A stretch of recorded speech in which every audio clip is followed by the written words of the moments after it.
तर इकडे धाराशिव जिल्ह्यात गेल्या 6 दिवसांपासून पाऊस बरसतोय। सातत्याने झालेल्या पावसाचा फळबागांसह पालेभाज्यांनाही फटका बसलाय। भाज्यांचं नुकसान झालंय। बाजारात मागणीच्या तुलनेत आवक कमी असल्यामुळे दर दुपटीने वाढलेत। मागच्या आठवड्यात 20 रुपये किलोने मिळणारे टोमॅटो आता 40 रुपयांवर पोहोचलेत।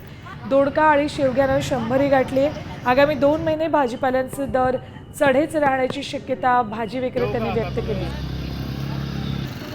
भाजीपाल्याचे दर प्रचंड वाढणार आहेत, कारण पावसामुळे सततच्या पावसामुळे भाजीपाल्याचं मोठं नुकसान झालंय। धाराशिव मधली ही दृश्य, धाराशिवमध्ये गेल्या आठवडाभर जोरदार पाऊस बरसतोय, त्यामुळे भाजीपाला पिकाचं मोठं नुकसान झालंय। आवक घटलेली आहे, त्यामुळे पुढचे 2 महिने भाजीपाल्याचे दर असे चढे राहणार असल्याचं धाराशिवमधले भाजी विक्रेते सांगतात।